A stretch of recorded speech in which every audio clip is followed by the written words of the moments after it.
second. All right. We're going to need to get a song intro at some point. Yeah, we need something.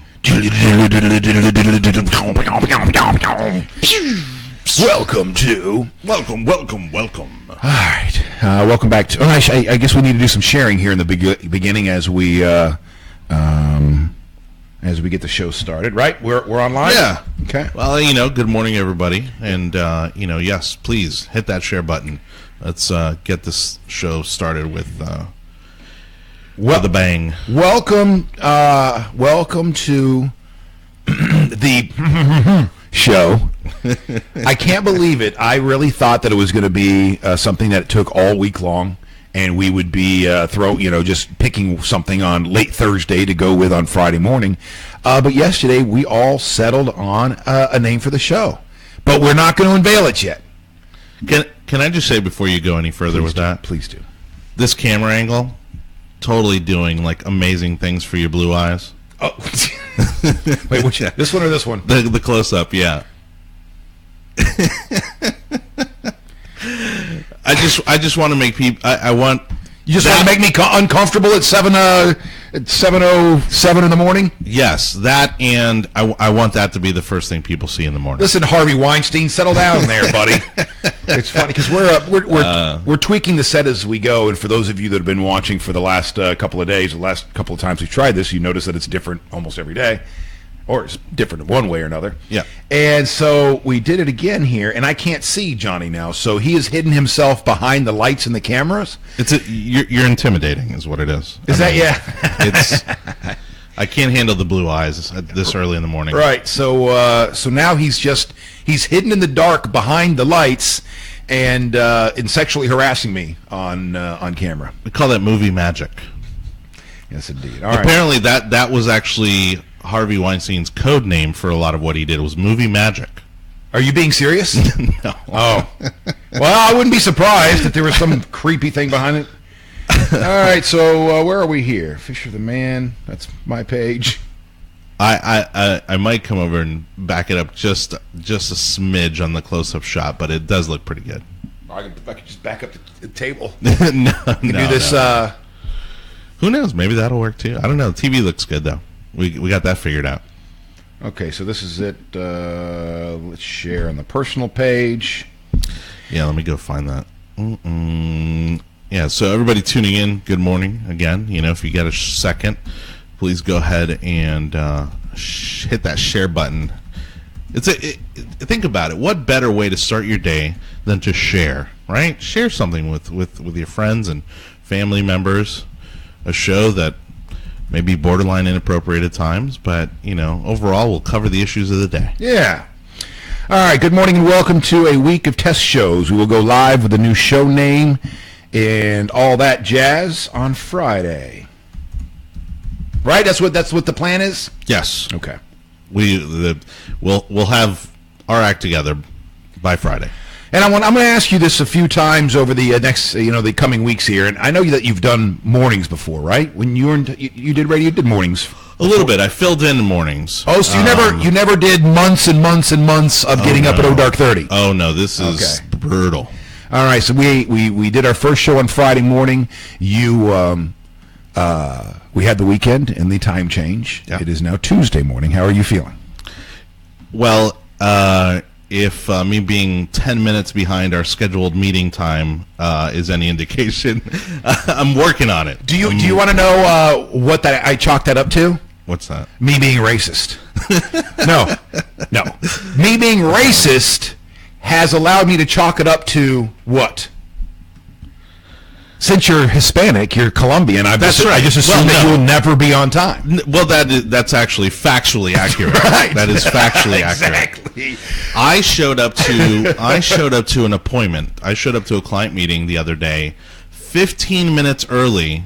I had no idea who I was. I honestly had. I actually texted the client and I said, "I'm 15 minutes early. I apologize for actually being here as early as I am." That's funny. When I learned about what was it called? CPT. CPT was a Cuban people time. Yeah, that's right. And this is when I dated a Cuban girl back in the early to mid 90s. And at first I thought it was kind of a joke, but no, it's a thing. It's absolutely a thing. It's a cultural thing, and I'll tell you why. And I'll have to go dig it up. There's an article out there that actually breaks down the Miami business culture, and it literally, one of the first points it makes is if you show up on time, it's actually considered rude to show up on time. Yeah, and so perfect example is that whenever there's any kind of a family gathering, it could be a wedding, right? So wedding being like the pinnacle of important things in a family gathering, right? I guarantee you that if they say the wedding is going to start at 6 o'clock, if you show up at 6 o'clock, there will not be a single soul there. People will not start showing up until about 7, maybe 7:30. I've been to some Cuban weddings, and I know one in particular purposely sent out different invitations. And as a matter of fact, to her own father, I remember she sent out, and by the way, different invitations meaning there was different times on these invitations, so that people would be there on time. So if the wedding, I can't remember, started at 5 o'clock, she sent an invitation to her father saying the wedding starts at 4 to make sure that he was there. And that is a true story. That is true. All right, so enough about stereotypes when it comes to race. Let's get right to some of the stuff that's going on today. We got a lot on the slate here. Look at that. Look at that fanciness. First of all, for those of you here in Florida, we have our first sexually transmitted Zika case has been confirmed. And speaking of Miami-Dade, that's exciting. But what did I say? What did I say last summer, people? For those of you who are listening to me on the radio, don't have sex with mosquitoes. And if you do, wear protection. Miami's gotten a little crazy. It's well, and what's crazy is, again, for those listening maybe or watching for the first time, we do originate out of Bake More Pies, digital marketing and advertising agency, which I work for.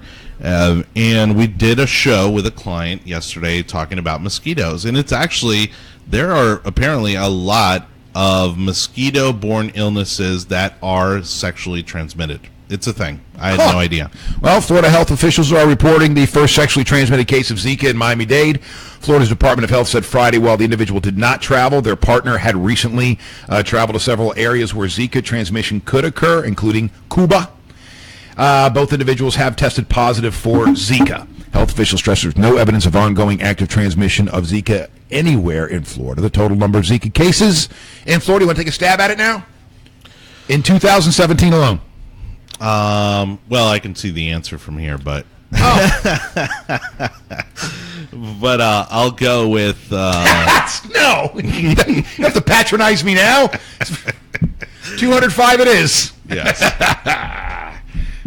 Helps when the teacher doesn't put the answers on the board.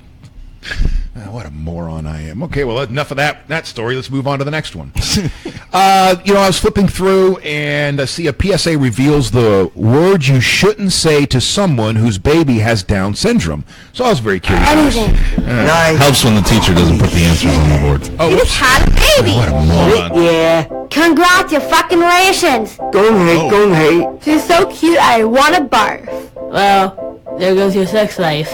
You just squeezed out a human. Does your vagina hurt? I hope you are ready for lots of shitty diapers. Yay! Behold, the miracle of fucking life. See, you can say almost anything. The truth is, the only bad word is sorry. Sorry. You're supposed to be celebrating. Woohoo! So don't be sorry about a baby. Be happy. Because every baby deserves a warm fucking welcome. This year, 9,363 babies born with Down syndrome. It's an eye-opening PSA is shedding light on the experience of young people with Down syndrome and their parents. Titled The S Word, the video is part of a campaign from the Canadian Down Syndrome Society called Anything But Sorry. It focuses on educating people about the appropriate way to react to the birth of a baby born with Down syndromes. The S word in this situation is sorry. And when I first saw the story, I clicked on it because I thought the S word was going to be special, and it was going to be a story about how you don't call a kid with Down syndrome special. And I was like, come on. Already in my head, I'm going, here we go, political correctness getting out of control again. Sure. But then I see that the S word is sorry. And this was a very intriguing story to me, and it never even dawned on me that, because what you heard there in the beginning of that PSA were all the things that you say that people say when you have a baby. But the one thing you shouldn't say is sorry once you find out that they have any kind of disabilities or anything like that. When a baby is born, parents are usually showered with oohs and ahs and congratulations. The last thing most people would say to a new parent is sorry. Yet this is exactly what many parents of babies born with Down syndrome hear from their friends, family, and even their doctors. Instead, the Canadian Down Syndrome Society wants to change the dialogue. And, man, I'm already tearing up this morning. I don't even know. It's my low T. Well, I think my breasts are a little tender, too. Maybe it's that time of the month. Oh, no. As you're doing a story about being politically correct. Welcome to Facebook, ladies and gentlemen. So the Anything But Sorry campaign also offers a behind-the-scenes video featuring parents of people with Down syndrome. You can visit this at anythingbutsorry.com for a selection of cheeky e-cards to share with new parents on their social networks and a set of printed Anything But Sorry congratulation cards for purchase.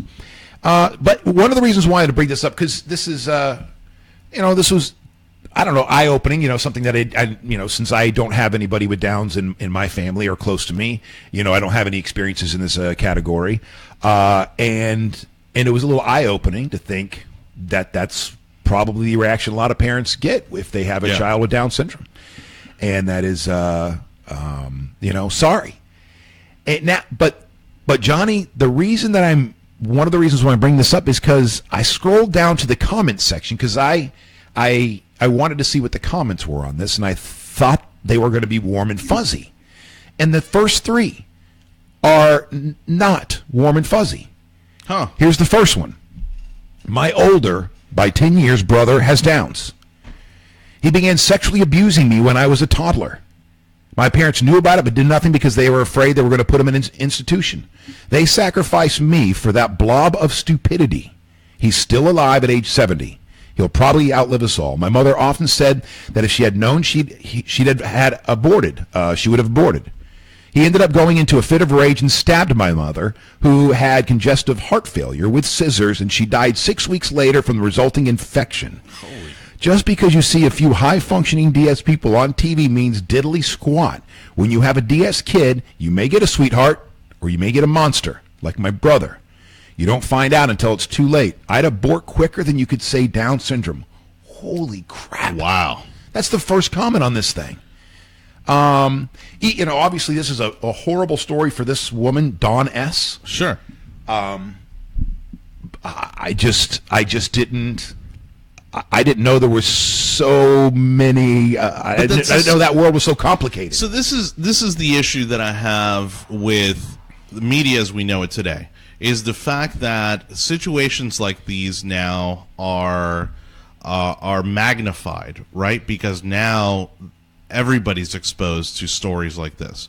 And so even though this is a singular experience, it's magnified by the fact that thousands of people are going to read this. Right. And so I equate it to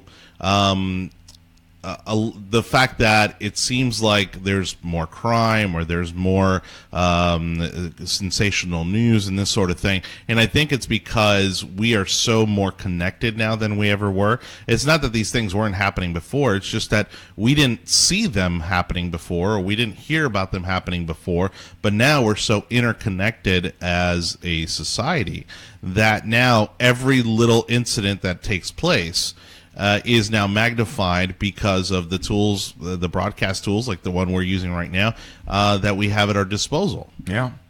As I was reading the comments about that comment, and first, some people believe this person's lying because 70 is very old for somebody with Downs. but others are saying this isn't a story about your older brother having Downs and what he did to you. This is about your parents. That's right. Not being fit, not knowing what to do themselves. Well, and a quick good morning to those watching. But Randy drops us a comment here saying, not a PC thing, it's a personal thing. And I think it's, again, when I said PC earlier, I think being politically correct, right, or being PC is also something that I think has also been taken completely out of context. I mean, this is about being more sensitive to people who have individuals with Down syndrome in their family, and I don't think that being politically correct is always a bad thing. Most of the time, yeah, I would say it doesn't. I think it stifles us from expressing ourselves properly. I think, like everything else, there's a spectrum when it comes to being politically correct, and for some things on that list, it's perfect. There are certain terms and things that need to fall by the wayside. But on the other hand, you're right. The political correctness can get way out of control on the other side, where anything you say comes out of your mouth is offensive to somebody. Well, welcome to America. And good morning to Sandra. Sandra dropping us a little good morning here in the comment section. So the second comment on this story we did, I have 2 low IQ cousins in their 50s, and their lives are horrid. Frequently ripped off. Anything they work for gets stolen, or getting into trouble for doing sex with more vulnerable people, including kids. This isn't Fantasyland, and low IQ people aren't sweet little dolls as portrayed on television shows. They are real beings with hormonal urges. Anybody willingly going against prenatal screening and creating more low IQ people should be fined. And being denied any sort of government subsidies just due to the burden on society, the misery they endure, the huge lifelong cost of their care and medical. Man, this was a lot more. Like I did not expect these comments. I thought you were going to see this, and then the comments under me, all these sweet, warm and fuzzy things, and they are not. Well, it seems like the comment section is actually maybe even deeper than the article itself, and maybe there's more to look into there. Hopefully, Yahoo or whoever wrote this particular piece is looking at the comment section, because I think there are some points in there that are worth looking into. And then the next one is a woman with a Down syndrome child, and she is taking. She doesn't like this at all. She goes, "It's okay to say you're sorry.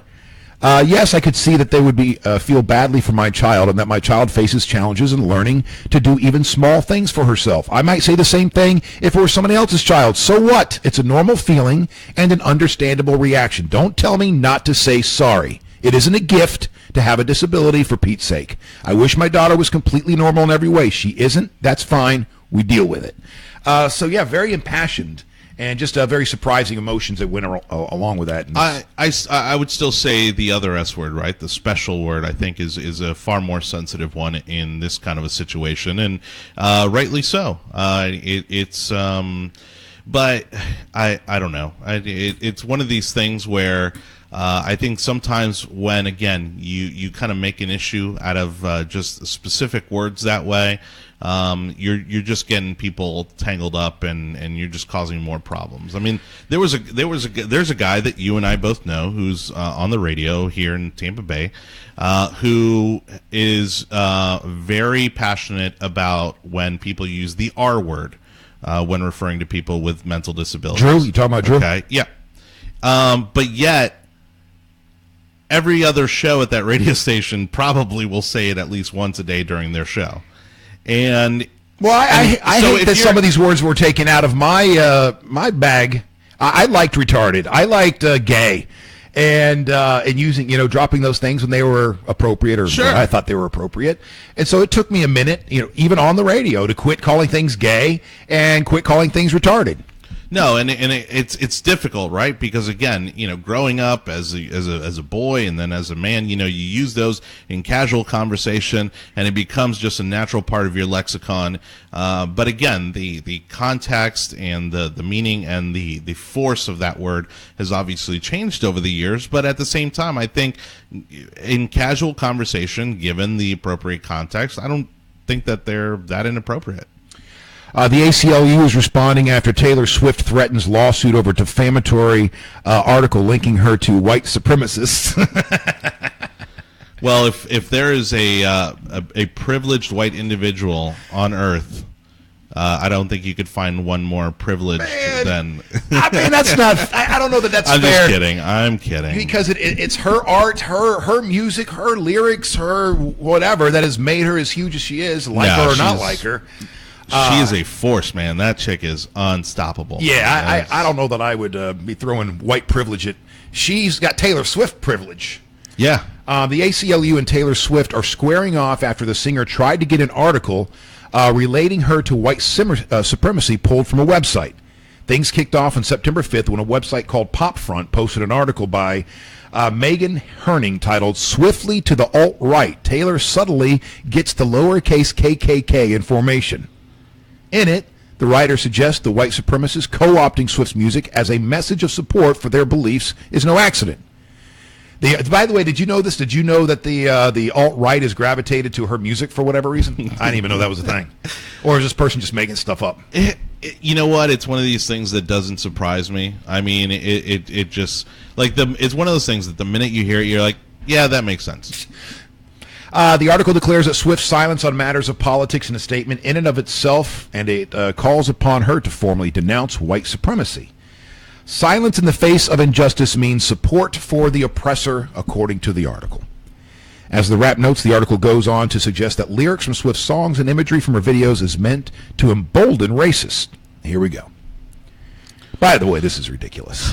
Not only is it absolutely ridiculous, but we're at a point now where if she doesn't come out and condemn the people and it's like now she's somehow like condoning it, and that's the part that really gets under my skin. Taylor's lyrics in "Look What You Made Me Do" seem to play to the same subtle, quiet white support of racial hierarchy. Many in the alt-right see the song as part of a reawakening in line with Trump's rise. At one point in the accompanying music video, Taylor lords over an army of models from a podium, akin to what Hitler had in Nazi Germany. The similarities are uncanny and unsettling.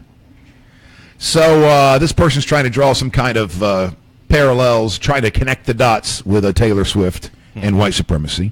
On October 25th, that person received a letter from Swift's attorneys saying, "Go F yourself." All right, it might not have. I'm sure they said it in legalese. Yeah. Demanding that the website issue a retraction. According to a Variety, Herning, the person who wrote the letter, contacted the ACLU for help following the letter. On November 6th, the group sent a letter of its own and defended the woman, defended the author. Miss Herning and PopFront will not in any way accede to your attempt to suppress their constitutionally protected speech. The blog post is a mix of core political speech and critical commentary. It discusses current politics in this country, the recent rise of white supremacy, and the fact that some white supremacists have apparently embraced Miss Swift, along with a critical interpretation of some of Miss Swift's music, lyrics, and videos. Well, but that's the problem with the whole statement to begin with, is that they are making assumptions about the interpretation of her lyrics and her music videos. It's not that they're overtly racist in any way. Is that that's why she has to write the article to show us how racist it is, because we can't see it. We're too dumb. No, yeah, you're exactly right. It's and all it comes down to is someone who is interpreted this in the way that they felt like interpreting it, and now, again, causing all kinds of issues here for absolutely no reason other than one person's opinion. My wife loves Taylor Swift, and listen, I got all the respect in the world for what she's accomplished. That kind of stuff isn't easy. But there was a point, when she was talking, because she loves her because she has such a perfect image, right? And perfectionism and supremacy, can go. I share a certain a part of a Venn diagram, and there was a time that I looked at her. I go, man, I could see her being the poster child for white supremacists, and it was just a fleeting thought in my head. And she's tall and skinny and blonde hair, blue eyes. She's perfect in every way. She does, blah blah blah blah. And I was like, oh, so it is kind of funny that I just looked down last night and see that the white supremacists have taken to Taylor Swift for whatever reason. So you white supremacists that are viewing this morning, if you could leave a comment, let us know what it is about Tay Tay that get your blood going. Well, and again, I mean, I think you can look back through all of her music and stuff and realize that obviously there's nothing there. But look what you made me do. If you want, we could pull up some Taylor Swift on the old karaoke. I know that would be good. But that would be on you, buddy. That's outside of my voice range. Okay, I can drop it down a couple of keys. I got that technology. All right, so we got a couple of stories that we want to hit this morning concerning the shooting in Texas over the weekend as we learn a little bit more about this guy. We'll start with the Air Force saying that it failed to follow procedures, allowing the Texas church shooter to obtain firearms. The Air Force says it failed to follow policies for alerting federal law enforcement. How does this? Were you ever in the military, Johnny? No. How does this happen? I thought the military are like, perfectly tuned. They always have their X's and their O's and their T's and their I's, T's crossed and I's dotted. How does this? When you court-martial somebody and you're supposed to enter them into this database so that we could help prevent stuff like this. How do you drop the ball on that? So at the end of the day, look, and I'll give you the political response on this. It's the government, and there are very few things that the government can do right efficiently. Can I give you one? Can I give you one that I've always had a lot of respect for? Now, in recent years, they've had some issues. Okay, but a lot of people forget that the USPS, the United States Postal Service. Stop. What? Nope. What? Nope. They are running at a massive deficit year after year. They can't even balance their checkbook. But that's only been in recent years, right? Once email and the internet came into play. Up until the early 2000s, I guess that's been 15. So we're talking about what, 30 years? 20, 30 years? All right, for the last, no, I don't, I would just be throwing out stuff because I don't know exactly but it would probably be somewhere in the early to mid 2000s. I would imagine that changed. But before then, the post office was not running deficits. They were, I remember them being heralded and touted as a success. Well, because nobody had any other choice. That was the only way that you could move communication. Screw you, Johnny. My dad was a mailman all of his life, and I'd like to defend his kind. Look, I know a few people who are great individuals who work for the United States Postal Service, and while I appreciate their service, the truth of the matter is that the operational standards, I think, are more of a detriment to our country than they are a service. I mean, the billions of dollars, I think, is somewhere in the neighborhood of what we're spending to keep the United States Postal Service afloat. All right, so I just typed in. Sorry for the phone call there. That was my new neighbor across the street. I almost wanted to answer it and be like, "Do you mind if I?" Because just in case he's like telling me my house is on fire or something. Is it okay if I call him back? Go for it. Why not? Well, I don't know why my new neighbor would just be calling me at 7:30 in the morning. Do they not know that you're doing a brand new show on Facebook? He didn't know anything about me. Speaking of which, for those of you watching, please hit the share button while you're hanging out and waiting for Mr. Fisher here to complete his personal phone call. Hello? Hello? Check test 1 2. Oh my God! No. Oh my God! What happened to your neighbor? Maybe he's the one that's on fire. Damn it! Now I feel like I need to call my wife and go say, "Hey, check out our neighbors." Go check on the neighbors. It's not. Make sure he's okay. I've got too many tabs open. I'm thinking this isn't popping up the way that I want it to. Come on, you can do. Oh, there we go. So I'm going to pull up a shirt for you here. And I told you my father worked for the Postal Service for years. Yeah. And here we go. No, that's not it. Oh, I don't even see it on here. I figured it would. There was a Going Postal World Tour. There we go. Shirt that my father used to wear. Here it is. And I know it's completely inappropriate. As a matter of fact, after he retired, they invited him to some picnic. Oh, no. And he wore this shirt. There you go. Oh, And no. basically on the front it said the Going Postal World Tour, and it had the dates from 1983 to 1992 or something like that. And then it listed all the shootings. Oh, geez. Because I don't know if you recall, I know you were born in 1980, but no, I remember there was the whole string of shootings by postal workers. Yes. It was a thing. Like, it became like a trend. Yep. And Gone Postal Tour, 1985 to 2006. Hit view image on that real quick, right there on the right where it says view image. Yeah, there you go. Oh, there we go. That helps out a little bit. You still I was can't hoping read anything. Yeah, I was hoping it would make it larger, but Well, I'm looking right at it and you can't read it. So, but yeah, he you know, we're talking a lot about shootings and how it seems like they just you know, they're getting worse and worse and worse. But you know, before Columbine, this is what I grew up with as a kid, was people going postal, and it was a joke. it became a slang term. Yeah, going postal means Right. you're losing your damn mind.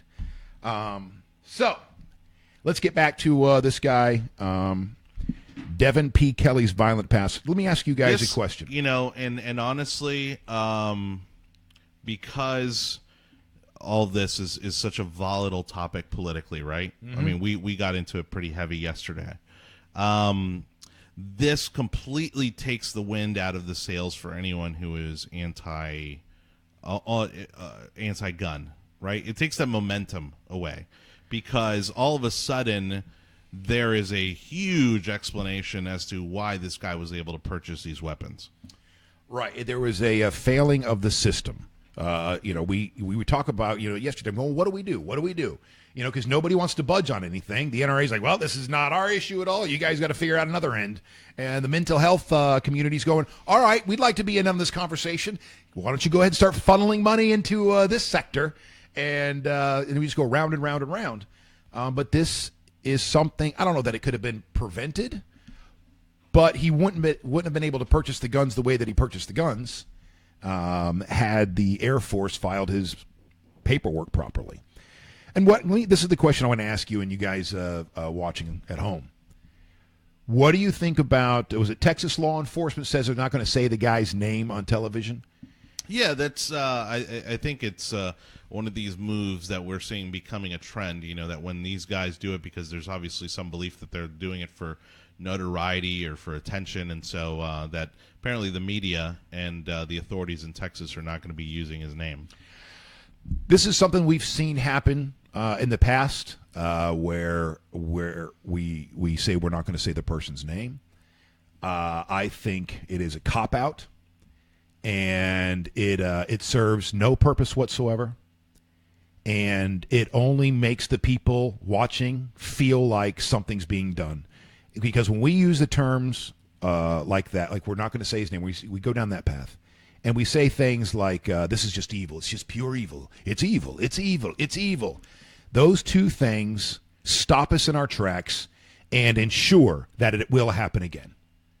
Well, and like you said, I think this is part of the ongoing trend now where we want to do the least amount possible to have the biggest impact.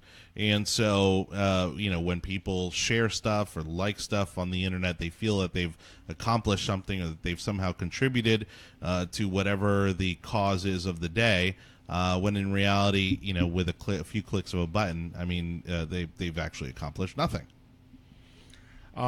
Speaking of sharing, make sure you share what we're doing here. We really appreciate that. Well, listen, we've started a new show where I guess we're going to technically launch it on Friday, right? Yeah. Would you say? That's the goal. So this is you have 4 days or 5 days, including last Friday, a week of test shows, as we are just altering the sets a little bit, tweaking some of the technology and how we want, you know, in the direction of the show and so on.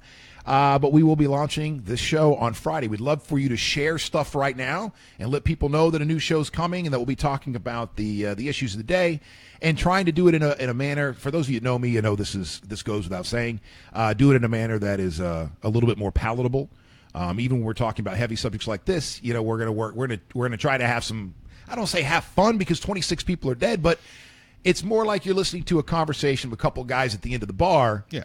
when they don't think anybody else is, listening. So you can be a little politically incorrect when you're talking about stuff and whatnot. But well, and I think one of the things that's also going to be different about you and I doing this show is that we're not going to be intentionally salacious.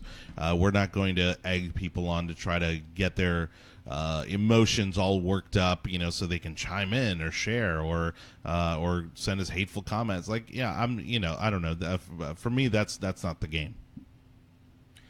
Hold on, I'm sorry.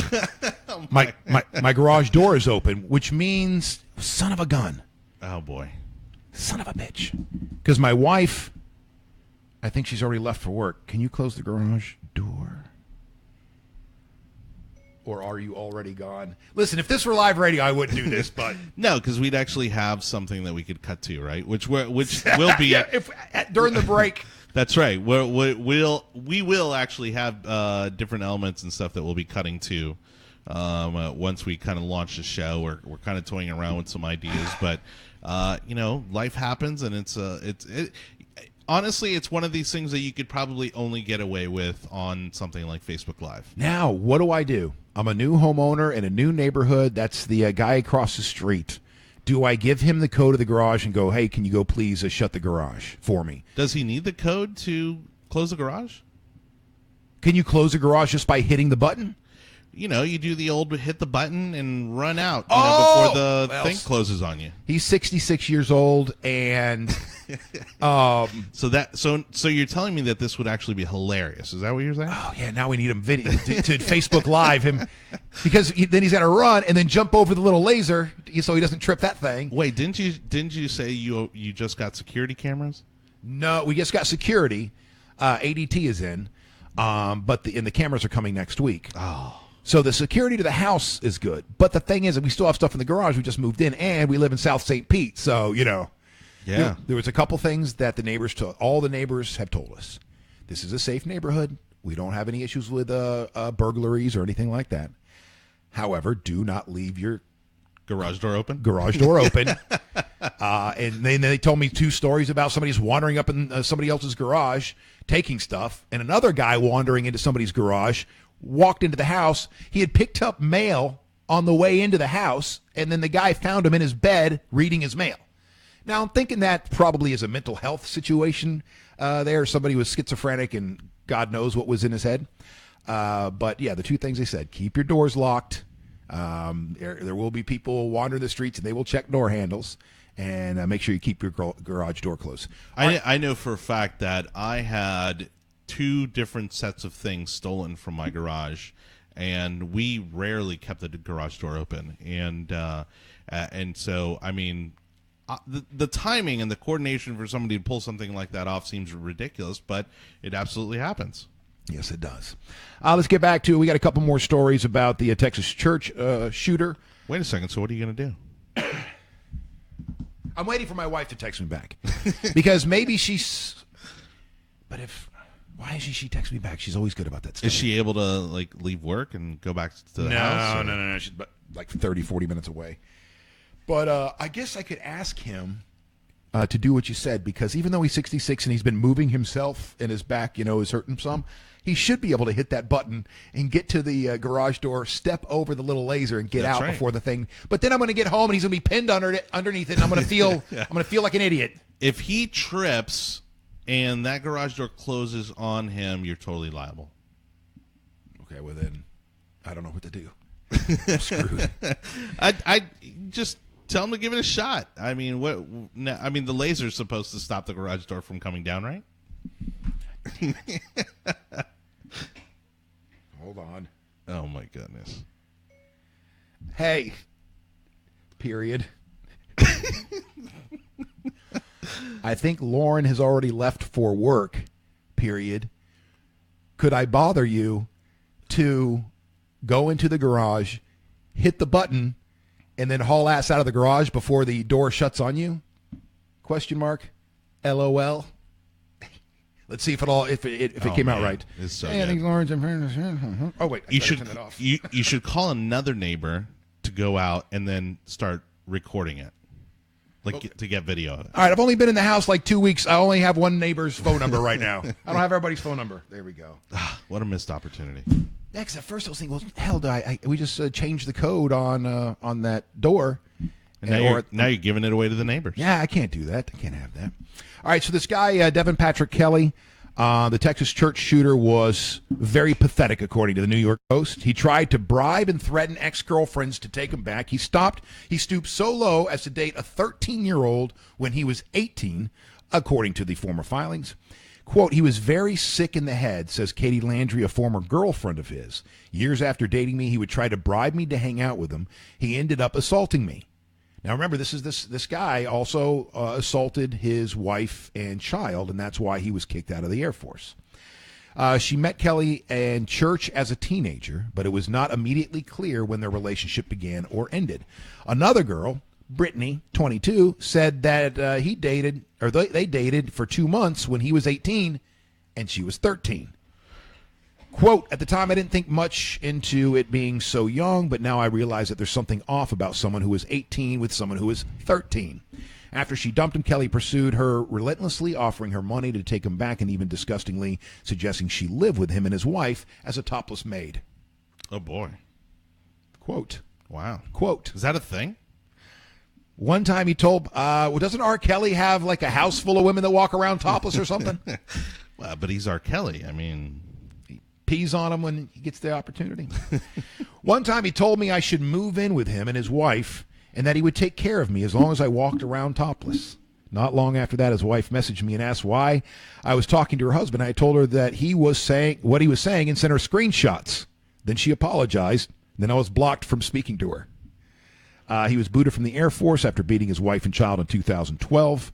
The pair divorced that year, and Kelly married Daniel Shields in 2014.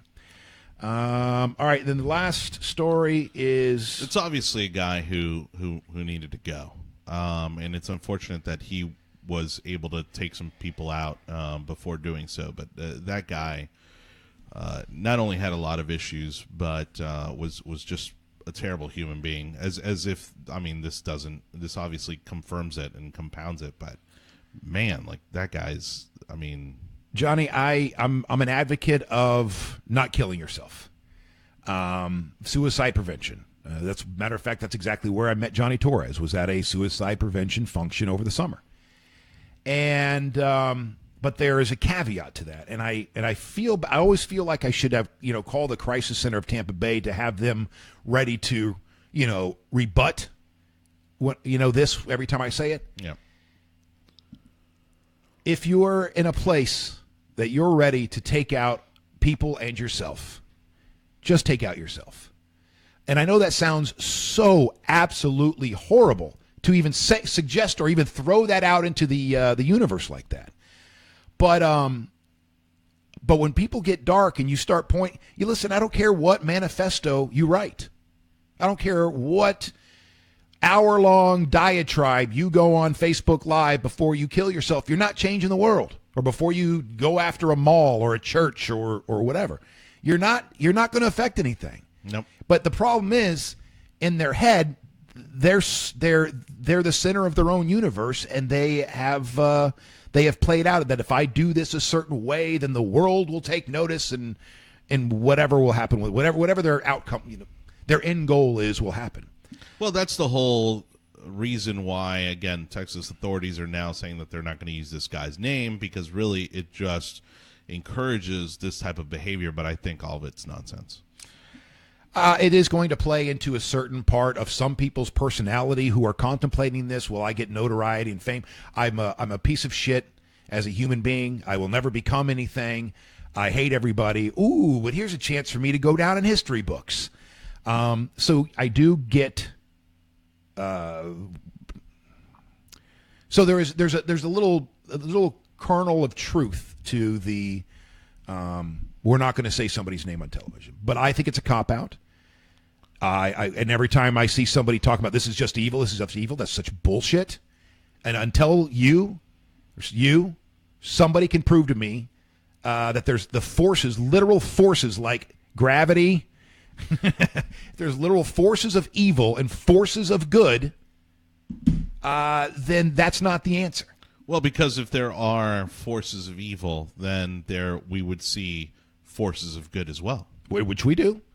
But those things, I think, are all relative, and it's the way we try to describe events that we don't understand. And subjective. And very subjective. So when the talking heads get on, this is just evil, it's thoughts and prayers. This is unthinkable. How could something like F you? It keeps happening over and over again. It's not because of something that is, this person was just evil, and so we can just write them off. No, they're one of us. It keeps happening to more and more and more and more humans. So stop with this stupid shit that distracts people. We're not going to say them. Oh, thank you, Sheriff. Thank you for not saying their name. That's going to help me. Let me go back to my knitting. Oh, what? There's another shooting? Oh, they're not going to say his name either? Oh, good. Let me go back to my knitting. Am I dead yet? Is Jesus here? No. Let me go back to my knitting. It says people can't deal. It's, and I'm getting worked up. Might be time for the baby mask.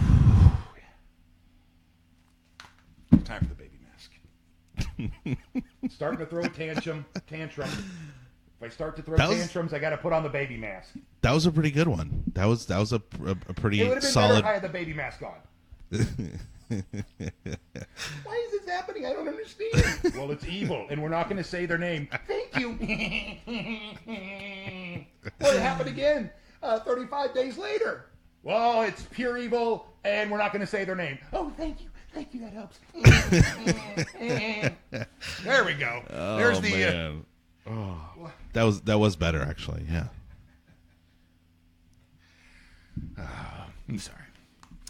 So anyway, this guy looks like he's been creepy for quite some time. Former classmates say that he was an outcast who preached his atheism online. So you remember in the last story, we talked about how he met this one girl in church.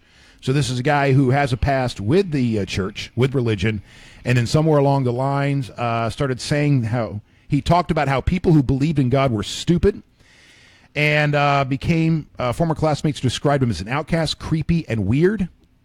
Well, and look, there's also people, again, the Facebook pundits, if you will, that are now trying to somehow reason with or try to make the point that he was associated with Antifa. And for those of you not familiar with Antifa, it's anti-fascist or anarchist, really. So I heard that on the radio this morning that he had Antifa flags on in the background on his Facebook page or something. Yeah, and so they're again, people are trying to figure out why this is happening, right? As is, I just think is in our nature to do. But the truth of the matter is, at the end of the day, it doesn't matter. The motive? No. Well, I think it does. Unless he was directed to do so, right? And then we talked about this, the other day when we were kind of tying it to the guy in Central Park with the van. Is that I think that's the differentiating factor, right? Someone that took personal action to commit something like this versus someone who was directed to do this by a larger entity. Well, but he was, as far as we know, that guy in New York was not directed. He was one of those that was indirectly influenced by ISIS videos. And if this guy is somebody who sympathizes or associates with Antifa, well then, again, I go back to what I was saying yesterday. Because, in the world of right-left media, then it's so easy. Okay, then they can just focus on Antifa, turn it back into their right-wing, left-wing politics, and collect another $1 million this month. Well, that's what they for want their to shows. Do. They want to simplify it to its lowest common denominator, which is, again, continues to divide us, continues to make everybody pick a side, and they win because they get all the ratings. Maybe he is a very similar thought that Daniel Ruth, right? Was that his name, Daniel Ruth? The guy that shot up the South Carolina church, killed, he sat there for an hour in a Bible study and then shot and killed, I think, 9 people. In Charleston, right? No. Going back to, this was a couple, 3 years ago, and this was not Charleston. Was it Charleston? Yeah, it was Charleston. You're right. I was thinking of Charlottesville for 1 second. You're right, Charleston.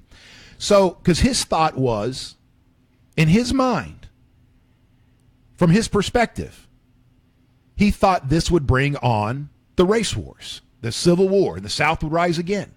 He thought this would be that moment. I'll sit there in that church. I'll take out as many church members as I possibly can, black church members, and this will start that war that I know is right around the corner.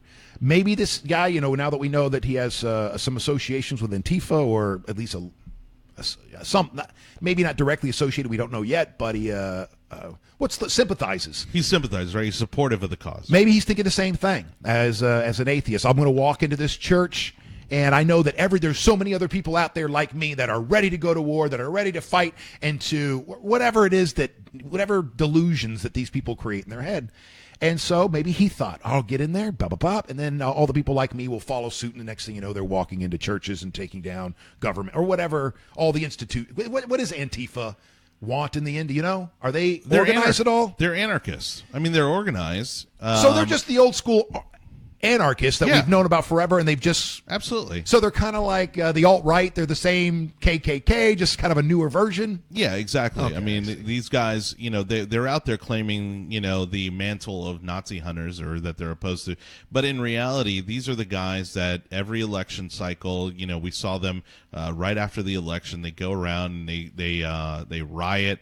They destroy public property, private property, for no reason other than to oppose government structure in any form. All right. Sorry, I wasn't paying attention. I was trying to still figure out my garage situation. It's okay. We weren't talking about anything important. Yes, we were.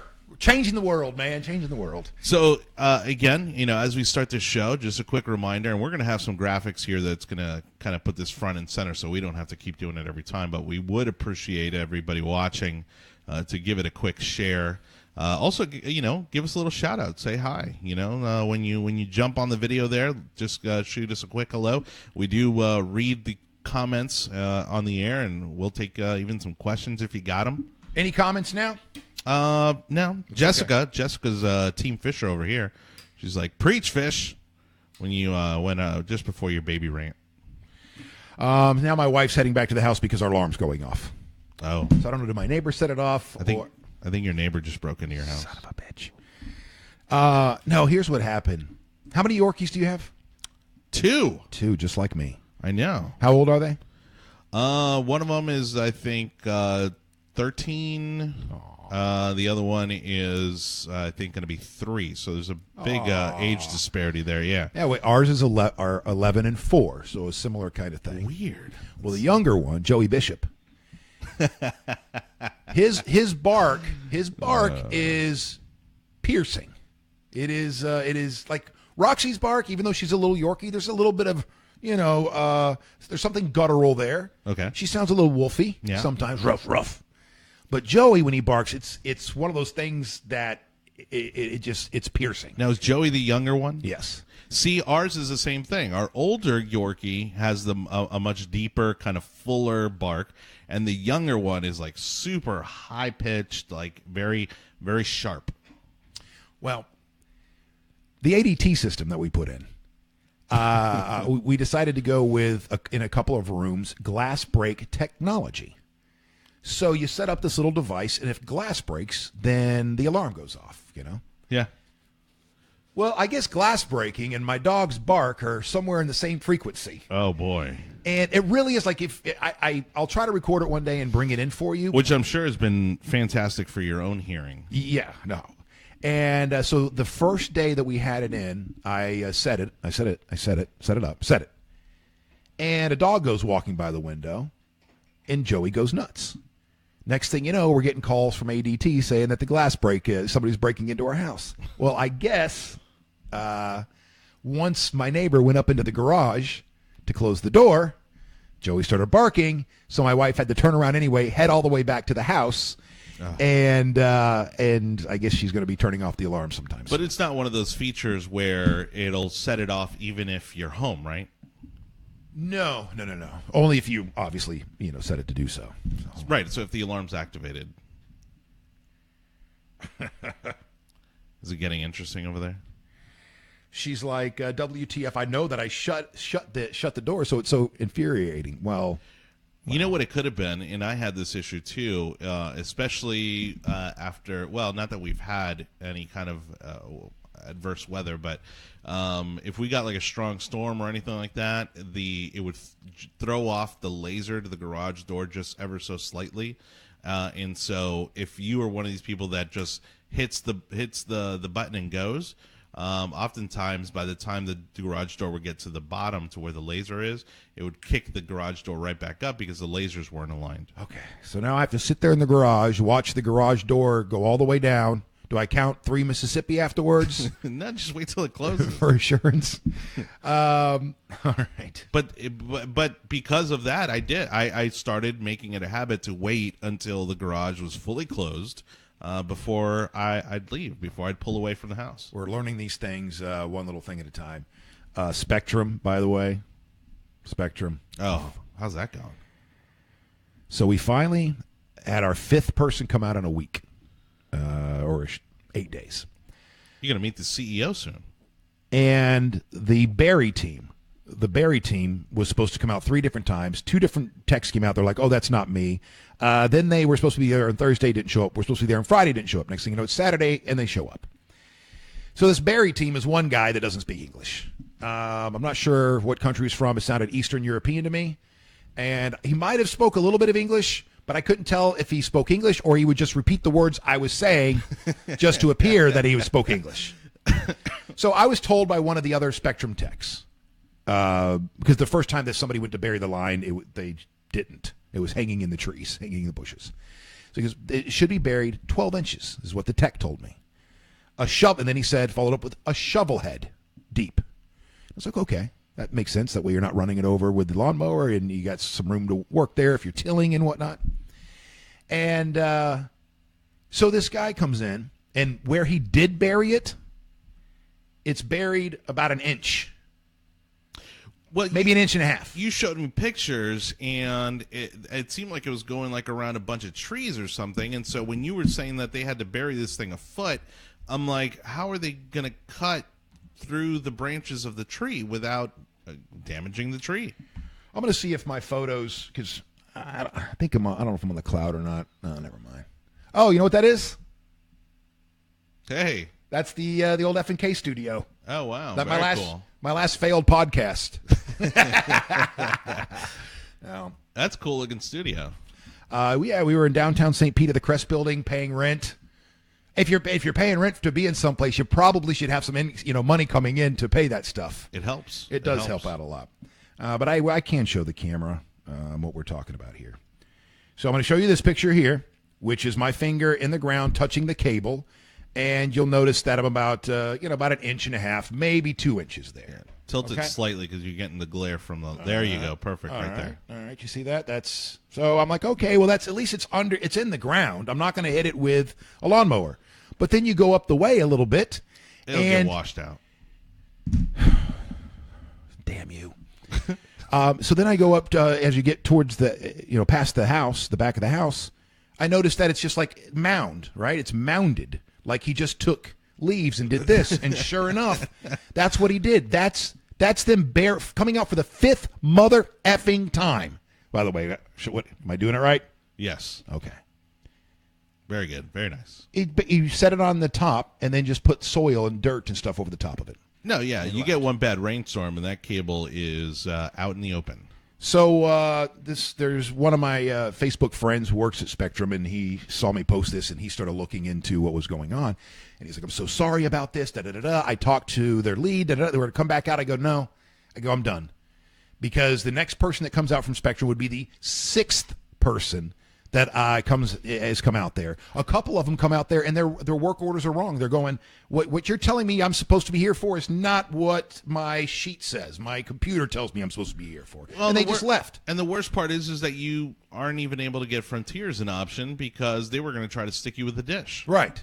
Yeah, Frontier tries to swindle you into, or try to swindle us into, without even telling her. It wasn't until the very end when she was telling her that she was going to have 2 bills that she goes, why am I getting 2 bills? Well, you get one from us and one from was it AT&T? Yeah, AT&T, I think. Yeah, they bought out DirecTV. And then that's when we found out that we're going to be putting a dish on our house and all this stuff, which they didn't tell us on the phone either. I have found. So it doesn't matter which cable company you go with. It sucks. But I told the guy, don't send anybody else out. In all due respect, I'll do it myself. And he's like, no, don't. And I go, I don't want to see somebody else from Spectrum. In all due respect, the first 3 people that came out that did nothing, I tipped. Okay, I take that back. The third person that came out did something and deserved the tip. I didn't want to tip that guy because I tipped the first 2 people that didn't do shit. Right.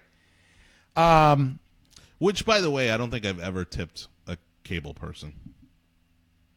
At best, because they were drilling holes in the wall, it was a bigger install. I was like, all right, but then after he left, I look around and I see there's dust everywhere. He didn't put down a tarp. He didn't vacuum after himself. Yeah. All the dust that came out of the wall was in the equipment, in the a DVR, in the my DVD player, and on the television and on the floor. It's ridiculous. Well, and again, I mean, not to kind of twist the knife here, but I don't think it's one of those services that you should be tipping anyways. Unless he did exceptional service, right? To where he cleaned up after himself and maybe everything worked perfectly. He made sure everything was done right before he left. Okay, here's a few bucks. But best case scenario for me anyways is I offer him a bottle of water or something to drink. I looked it up online. I went through a lot of different places just to see what the comments were on that. And they were split. A lot of them said, no, you don't tip them. They're paid well, this and this and this. Others go, listen, a lot of these teams that they bring out are subcontracted, which the first guy that came out there was subcontracted. The first guy that did not do the work right was from Knight Enterprises. So they're saying, well, he's subcontracted and, they don't get paid a lot and da-da-da-da-da-da, so you should tip. But the guys that actually do work for the cable company, well, it doesn't matter how the job goes one way or another. They're getting a salary and this and this and this and this, and you don't need to tip them. And then you would see the posts about, well, it's always nice to get tipped. And I'm just that's a flaw. It's a flaw, according to my wife, that I would like to give away money too easily. But then I see how much of a job this might be to bury the lines. Oh yeah, what do you think about this? How about I Facebook Live me burying the line? That would be pretty interesting. When I do it, I don't know that it'll be interesting, but say, dear Spectrum, I'm going to now bury this cable line 12 inches deep. I have a feeling this is not going to be easy, and it wasn't going to be easy for whatever bury team that you sent out. That was some guy fresh off the boat from the Ukraine and didn't, do anything. And I bet you it's going to take me a little bit because there's a lot of roots back there. I got a couple of oak trees back there. I have a feeling it's going to take me a little bit. And maybe after an hour of me sweating, digging my own trench, I'll have an appreciation for bury teams and those people who do that kind of work. And after you watch it, Jonny Torres, you'll tip those kind of people. If they do the job. The tree roots are going to be the nightmare scenario for you in that situation there. I'll just put that up front. All right, let's move on from me bitching about my personal problems.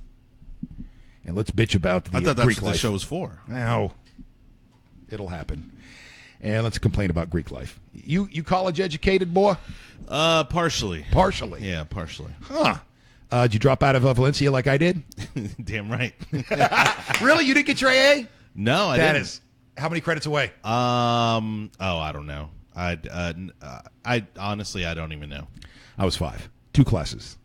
Oof. I had a humanities and an elective that I had. All I do is a humanities and an elective, and I would at least have my AA, but I could not stand humanities. I would sit there. I remember getting, I don't want to say angry, but really annoyed about this professor telling me what some artist meant 1,000 years ago or 500 years ago in whatever particular piece of art we were looking at and stuff like that. I was like, I don't know why. Humanities just bothered me so much that I dropped it twice and never finished my AA. I knew from the time I was, I think, about a junior in high school that I wanted to be in radio. I loved the knowledge that came along with being in school, but I was very lazy, so I hated doing homework. I also typically didn't study, even though I would test well. And while I was at Valencia, I was in that kind of discovery process of, what am I going to do here? I'm not doing great in school. My parents were giving me an ultimatum because they were obviously funding my secondary education, and they said, well, if your grades don't come up, then you're moving back and you're going into the workforce. And so My last class I took was speech, and I think it was the only A that I got in college, and I was like, yeah, like that sealed the deal for me. I'm like, I know I need to be in a field where I can communicate, and I don't think I need to get there through this form of education for me to be successful at it. After talking with people that worked in radio, and okay, and but now right. fast forward. Do you regret it? No, not at all. I've been doing digital marketing and advertising for 10 years now, and I would say I'm at par with other people in my industry who did go to college. And I mean, don't get me wrong. I think there are certainly opportunities that I've probably been looked over for because I don't have that college degree. But at the end of the day, I think I've had a pretty successful career, and I don't regret it one bit. Very similar, because at Valencia Community College is when I procured my first internship at WXXL XL 106.7. And I was doing the morning show with those guys, and I was the stunt boy, the whooping. You know, they'd send you out in the street and do all kinds of crazy stuff. Well, I knew then that radio was my life, and I didn't. Yeah, I was like you. I didn't care for school that much, and that was it. Well, and again, I think as people get to know us on the show, and as we continue to divulge more about our lives, it's very funny how similar our trajectories are. Yeah, it is. And for those of you just tuning in, make sure you share when you get the opportunity. We're going to go live with our new show. This is kind of a week of test shows, but this Friday we will unveil the show name and all that good stuff this Friday. So I guess we'll have our soft launch, or is this the soft launch? This is the soft launch. This is the soft launch. Our hard launch will be on Friday. Yeah, and I'm in Tampa at Bakemore Pies and their beautiful facilities here, and Jonny Torres is coming to you live from the top of some building in Chicago. Well, and again, for those watching, please share the video as you're getting your day started this morning. We definitely want to get the word out about us doing the show, but also while I think you and I are fairly confident that we've narrowed down the name, if anybody wants to just maybe take a moonshot and see if they've got something better, I'm open to hearing it. All right, here's some of the comments. Are you on the radio too? No, we are not. This is all Facebook Live. Come Friday, we will have multiple platforms that you'll be able to listen to us and watch us on. Yep. But radio will not be one of them. But let me talk to you about that, because yesterday, Cords, one of the owners here, we talked about syndication. What does he mean by that? Is he talking radio syndication, or does he mean something else in the digital world?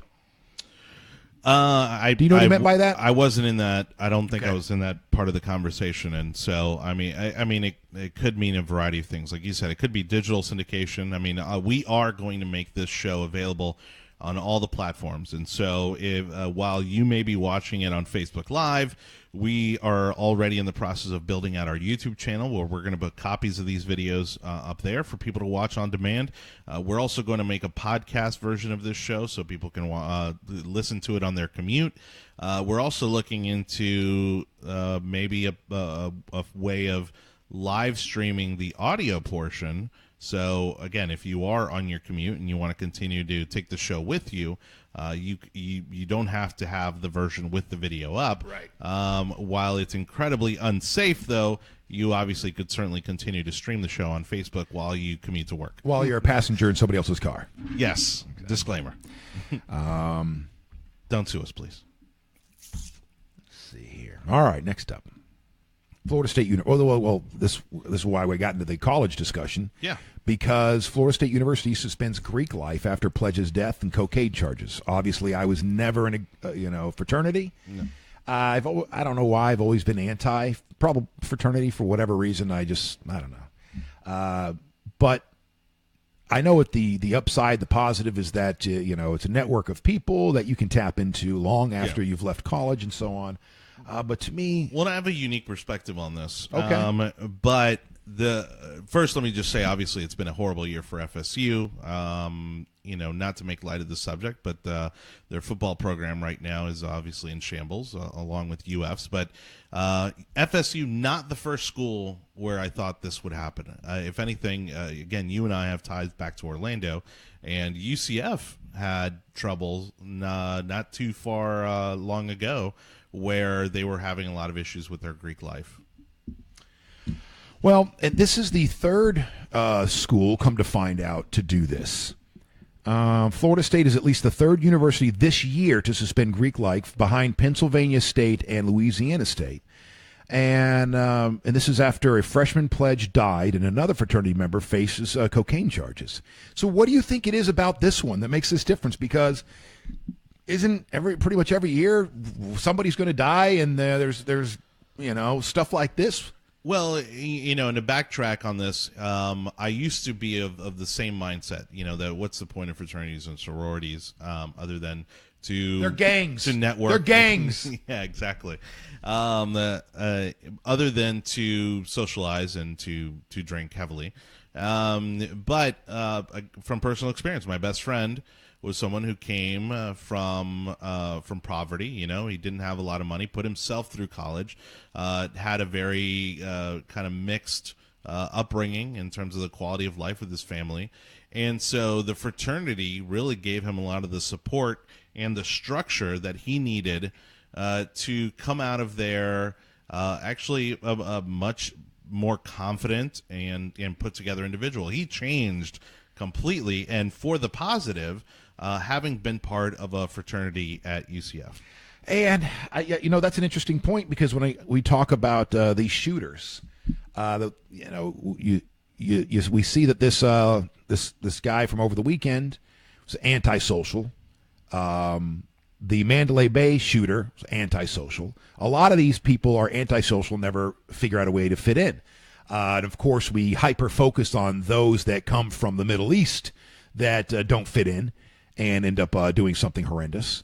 But yeah, I guess I never saw it that way. That fraternity is an opportunity for somebody to be the exact opposite of antisocial. Yeah, look, he was somebody who, again, in high school he was working 2 jobs. At one point, he was jumping from house to house because his living situation was not great, with his family, and again had zero means to go to college.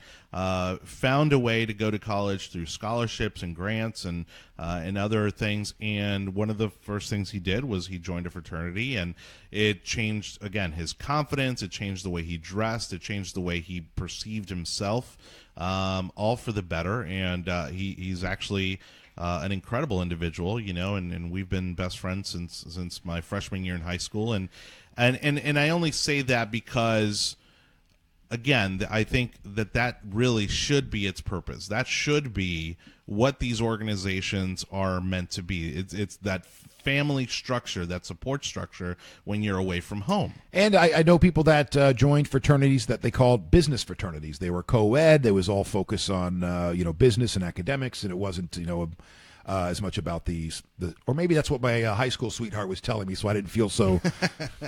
I wouldn't feel so nauseous every weekend when their fraternity was getting together. But to the story, this is nothing new, right? This has been going on for decades. Yeah. So why now? What is it about now, or though the other 2 that we mentioned plus this one, is this a sign of the times that we are not going to, these stereotypes, the negative stereotypes that go along with these fraternities and sororities will no longer be accepted. You no longer can be a douchey rapist. You're going to have to, do something else. Well, and we are becoming an increasingly more litigious society as well.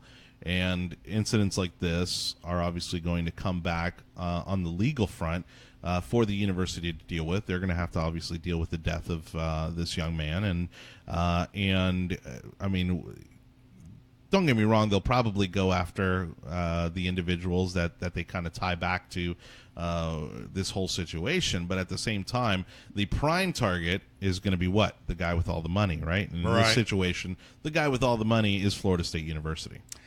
Quote from the president, John Thrasher: "This pause is needed to review and reflect on the loss of a young life and to implement serious changes. For this suspension to end, there will need to be a new normal for Greek life on campus. They must participate in that culture." The Pi Kappa Phi fraternity pledge Freshman Andrew Coffey was found unresponsive at a Friday following a party. He later died. Police said there were indications that he may have died due to alcohol, but authorities were waiting for autopsy results to confirm that. During the suspension at Florida State, chapters will not be allowed to hold organized events aside from meetings with the university or their national chapter. Alcohol is also banned at all student organization events during the school suspension. Florida State is at least the third university this year to do that. Pennsylvania State, Louisiana State also did the same thing. It's a cultural thing. I think we're probably seeing the start of a cultural shift for these organizations, and it's checks and balances. I think this stuff's gone on for too long unchecked. The faculty and staff of these universities have known that these things have been happening for quite some time, and they've turned a blind eye to it. And the truth of the matter is that. And again, I'm surprised it's not more frequent that things like this happen. And I would see, again, I think I will see other colleges and universities follow suit. Maybe so. Next story. How are you on your sleep? Do you sleep well at night, Jonny Torres? Not last night, I didn't. Not last night? No. What kept you up last night, Johnny? Let's just say who kept me up last night. Good for you, man. Good for you. I definitely have had my sleep issues over the years, and I think that it has affected me somewhat. And so when I come across a story like this, I'm like, yep, sleep deprivation stops brain cells firing properly. Not only can it affect you, but it can change your world view. If you're getting sleepless night after sleepless night, I'm not talking about just for weeks, months, years. Yeah. It is going to change the way that your brain interacts with its environment. It makes a lot of sense, and and to promote a fellow digital program, well, some semi-digital, but I did listen to a podcast recently from an NPR show where they had a sleep specialist on, and sleep deprivation really affects parts of your life that you would never imagine, and it's being seen as a source for depression, anxiety, other health issues like diabetes and heart-related issues. So it's pretty amazing how. Does it account for my fourth chin? Partially. Good. That's what I thought. The new research, which has serious implications for driving while tired, the only accident I ever got into, fell asleep. Dude, that happens to me. It's amazing to me that the brain will let you fall asleep while you're going 80 miles an hour. I was, the first time I realized I had an issue driving at night, I was actually driving, it was probably about 1:30, 2 o'clock in the morning, driving from Tampa to Miami on Alligator Alley, fell asleep at the wheel. Oh. Luckily, there was no traffic coming in either direction. I hit the grass, on the side of the road, and it was wet because of the time of night. And when I woke up and panicked, I yanked on the steering wheel to get back onto the highway, causing me to spin. I think the car spun probably just a full turn, ended up facing in the same direction that I was traveling in, almost as if I had pulled over. And the adrenaline rush that came from that got me all the way home. All right, good. Holy cow, man. Well, and again, it's Alligator Alley. I mean, had I gone into the ditch, I mean, it probably would have been hours before anybody would have found me. I was listening to 93.3 FLZ. Back then, it would have been the Power Pig. And they had on some guy in the overnight that when he would stop down and do his breaks, he would play this sound effect like he was in a diner. And so you kind of just hear the clinking and the chattering in the background, and this and that. And he had cool. He had this calm voice, whatever. And I was coming back from Tallahassee and heading into the new morning show as an intern. I get about 2 miles, about 5 miles from home. And it was like 40-something degrees. And for the most part, my drive from Tallahassee back to Orlando, I had with the windows down and my shirt off, because the cold was keeping me awake. Well, I get a couple miles from my home, and I'm thinking, I can roll up my windows now. I'm not on the interstate anymore. I know where I am. We're good. Roll up my windows, and like I said, I remember this guy on the radio, his voice on the radio, because I think it lulled me to sleep. And then next thing you know, I'm driving off the side of the road, and when I come to, my car is hitting a speed limit sign. Oh. And it just so happened because I had a little, ring in the front of the Nissan Pathfinder at the time so I could tow, whatever. It was already there before I got it. Well, that just happened to hit the sign. So it like cut the sign right there. And I remember because my eyes were open as the sign is crashing into the windshield. And then, of course, the windshield breaks and glass goes into my eyes and stuff like that. And I come to a stop, and I'm not in the best part of town in Winter Garden. And my car had stalled, and I'm like, I'm in trouble. But my car started. I got to the hospital, and then I lied about what happened. I don't know why I lied. I should have just said, I fell asleep. I'm sorry. But I made up some story about some dogs were chasing each other across the street. I swerved for one. I didn't know there was a second one chasing him. Yeah. And I didn't see that one, and that's why I ended up off the road the way that I did. And again, it's something that I've now admitted to having a problem with, and nothing works. Like I could drink Mountain Dew, I could drink coffee, I could drink. I agree. The only thing that partially works for me is probably 5 hour energy. Like that seems to do the trick, but it certainly isn't lasting 5 hours. I'll tell you that. And to this day, if I go out and I'm hanging out and I'm just a little tired, I'll start to get drowsy behind the wheel to the extent that I've actually been pulled over by a police officer for swerving, thinking that I'd been drinking, when in fact I hadn't been drinking, fortunately. And he was at least able to recognize that I had not been drinking and let me go on my way because, I wasn't far from home. But, I said, hey, look, I'm sorry. I'm tired. It's late and I'm just trying to get home. And he was like, all right, well, be safe and go on your way. And then he reaches in and slaps you across the face and goes, that's not police brutality. As just to get the adrenaline going so you can make it home safely. That's right. And I thanked him for it. So brain scans of sleep-deprived people by scientists at the University of California, Los Angeles, have shown for the first time that fatigue disrupts the speed the brain cells communicate and prevents memories from being encoded properly. It also causes temporary lapses in memory and vision.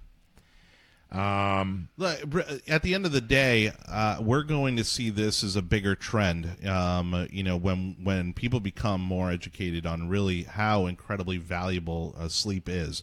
As they say, you can't bank sleep, right? You can't make up for it, right? The next day, and that's something that people have the misconception about. But really, it is equivalent to hitting the restarting your computer, right? And so it's going to get to a point where it's overworked and things are starting not to work very well.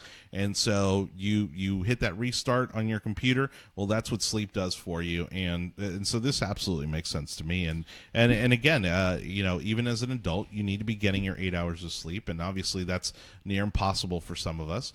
But what we are now learning are the long-term effects, right? So once we hit our 60s, 70s, they're saying that a lack of sleep could be causing Alzheimer's, Parkinson's, dementia, and so, and maybe this is. But what do we do? Think about the world we live in right now. Yes, there is a certain part of America, and I'm not talking about the entire world. Let's just talk about the West and America. There's a certain a percentage of us who are doing fine. Yeah, they're not worried about where their next paycheck is coming from, and the necessities are all taken care of. They're good, but the majority of Americans are being pushed to the limits. They're being asked to work more than they've ever worked before, sure, and for less, and having to pick up a second job, a third job, as you know. Hey, look, when my daughter came into this world a couple years ago, one of the first things I did was to sign up to drive for Uber. And so I was working my full-time job, and even still, I'll go out and I'll drive Uber a little bit, because I actually enjoy it. But it was a means of extra income. But there were days where if it was hot, right, and I'm getting a lot of ride requests and I'm making really good money. There were nights I was making about $30 an hour. I'd stay out till 3, 4 o'clock in the morning. Make that bank? That's right, exactly. And then, having a 2-year-old at home, she was still going to get up at 6 o'clock in the morning, and so had to tend to her and had to go on about my normal schedule. But real quick, wanted to touch on the comments from our Facebook Live feed here. Good morning to Chris Brown. He says, "What up, fish?" And that is not the R&B singer. What up, Chris? So, thanks for watching us on Facebook Live. Jessica, who's been watching the show all this morning, and says, "Sleep deprivation nearly wrecked my marriage." She goes, "My husband worked nights and watched the kids during the day, and he went nuts." Oh, wow. To the point where he was, accusing her of cheating, increasingly agitated.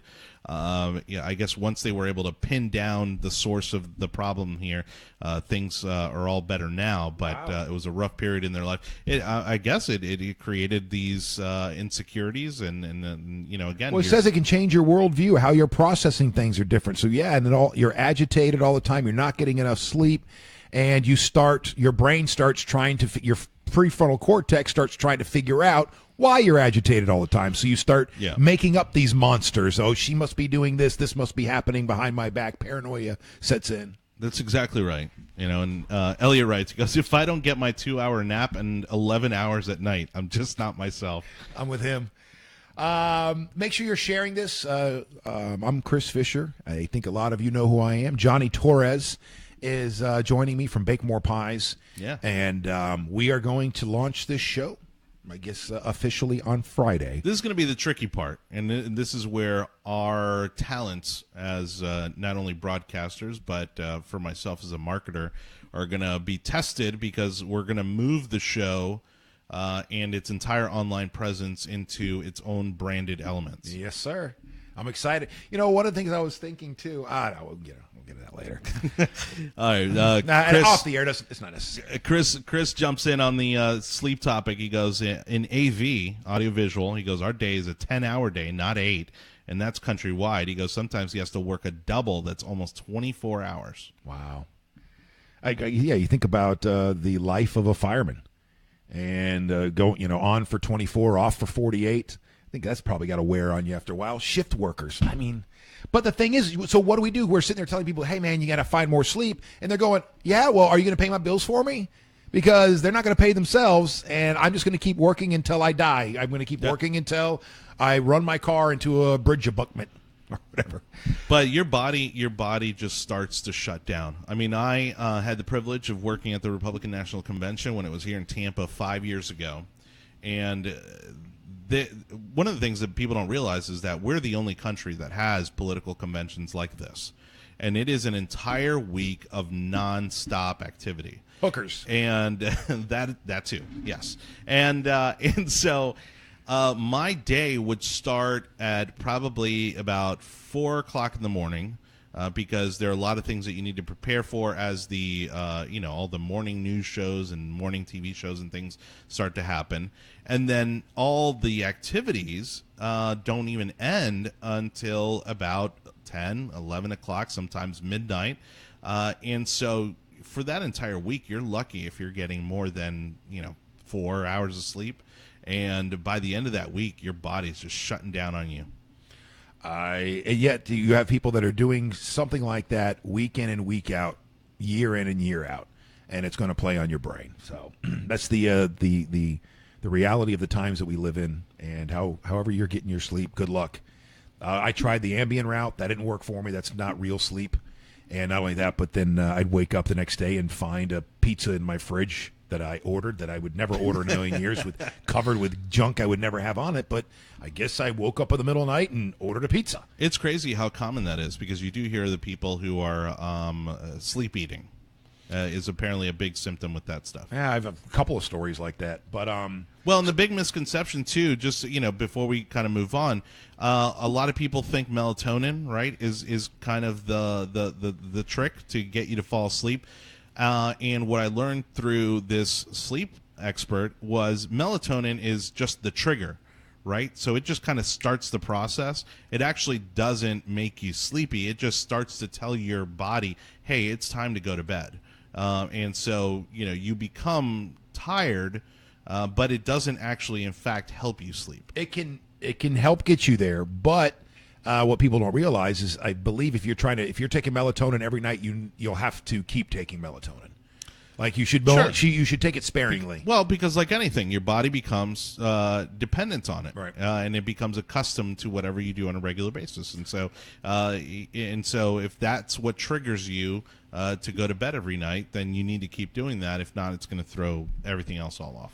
One of the things that I'm going to enjoy about this show is when we do get into the political discussions, and it's not because I've got political things to say. I'm half an idiot that my opinion is just as good as any other drunk guy's at the end of the bar's opinion. But Jonny Torres, this is part of his world, and he brings a lot to the table. So you and I were talking about democracy, and I said, there was some old quote I remember from. Hold on, it's my neighbor again. Hold on. I have a picture where you're going to hang your girl. Is he sending you pictures of himself with all your stuff? Okay. Well, no, now he's telling me how he can help me organize my garage. I'm sure he is. If you move all of your stuff into my garage, there you go. You're going to have a lot more room and you're going to be more organized. He goes, I have a pegboard we can hang in your garage to hang your tools if you like, which I have none. I have 0 tools. Again, really weird how similar you and I are. I actually had to have a girlfriend of mine show you how to use a drill? No, gift me a tool set because I did not own tools. I don't either. It says you can get hooks to hang your ladder and to keep that out of the way also. Great advice. Thank you, Stan. We were made for this business. Yes. We are not the handy type. So you and I were talking about democracy yesterday, and yeah, no kidding. In the apocalypse, because do you watch The Walking Dead? Yes, love it. All right, so I wouldn't be Rick. I wouldn't be Shane. I think I would be. This is late for those of you that stopped watching in the first few seasons. You won't know who this character is, but the king. Oh, yeah. Of the kingdom. I think I'd probably be that guy, the fake it till you make it guy. That guy's amazing. I would just put on some big character. I will lead you to victory tonight. None of us shall die. Right. And then just turn around and go, God, I hope my BS pays off. And just keep going like that until my BS doesn't pay off anymore because I have no skills to offer anybody. And now I'm going to sound like the worst Walking Dead fan, but who's the slimy guy? Who just Eugene? Who just turned on them? No, that's the mullet guy. Oh, the mayor. The mayor, yes, the mayor of Alexandria. That prick. Not Alexandria. The hilltop. The hilltop. Yes, that guy. I think that might be a good role as well for you or me. I don't know. That wouldn't be I could probably swing that role. Okay, all right. Where you're just gonna you're gonna like you said, you fake it till you make it, and then you just kind of pick your team and hope it works out in the end. I want to throw out some random democracy quotes at you. Let's do it. All right. It's only 8:30 in the morning. Democracy is a charming form of government, full of variety and disorder, and dispensing a sort of equality to equals and unequal alike. Plato. That Plato. Son of a bitch. We'll get a little bit more modern. Democracy substitutes election by the incompetent many for the appointment by the corrupt few. Man, that one's held up, right? I like that one. That is George Bernard Shaw, Irish writer. Democracy substitutes election by the incompetent, meaning us, the voting masses, we're the incompetent. Yep. The incompetent many for the appointment of the corrupt few. So that's not a very positive way to look at democracy. No, but and I think it's also a very conservative approach to how government is perceived, which I think is why you see so much advocacy for smaller government. It's because the bigger it is, the more incompetent it is, the more corrupt it is, slower, and the more more money they're going to be taking out of your pocketbook. See, I'm all about a solid, efficient, federal government, but that doesn't mean it needs to be big. I would love for it to be, I've compared it before, like if the government now is like soldiers in the army. Now, what I'd like to see is the government be more like your special forces, where it's they're people that are at the top of their game. They're specialized. They get in, get out, get stuff done efficiently, and move on to the next thing. Yeah. Democracy is a form of religion. It is the worship of jackals by jackasses. Jeez. Oh my God. This is, by the way, this is the first thing that I pulled up when I went looking for that quote that we were talking about yesterday that I couldn't find. This is the first thing that popped up when I typed in democracy quotes. Was this little page. These 4 that I'm bringing up right now. Gregory from the Hilltop is the name we were looking for. Yep. Thanks to Randy for that one. He also, of course, brought up King Ezekiel. You would like Randy, by the way. Yeah, King Ezekiel. That'd probably be me. Yeah. And then Randy, Elliot says he's definitely a Glenn, but a post-Negan Glenn, which is a more badass Glenn. A post-Negan Glenn. Yeah. Oh, that means he was dead. That's right. What? Did you turn off? There we go. That was Henry Louis Mencken, that last one, who was an American journalist and satirist and social critic. And lastly here, remember, democracy never lasts long. It soon wastes, exhausts, and murders itself. There never was a democracy yet that did not commit suicide. That was John Adams, the second president of the United States of America.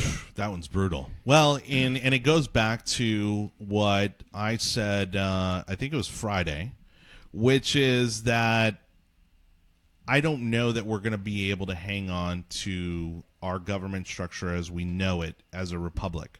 I think, and it's probably going to be well after our lifetime, but I think at some point the American government structure will change and move away from its current structure as a republic, and we're seeing lots of hybrids now, right? Are you thinking more like an authoritarian, like what they're trying to do in Turkey? They disguise it as a democracy, but it's really they're slowly, the power is being pooled into one place. I think we're going to probably I think we'll probably head more along the lines of kind of what we're seeing in Canada, right? So where there's more of a prime minister role, there's a large government entity that controls much of what's going on. Maybe even, ironically similar to what we see in England, in terms of just how intrusive and how massive government is.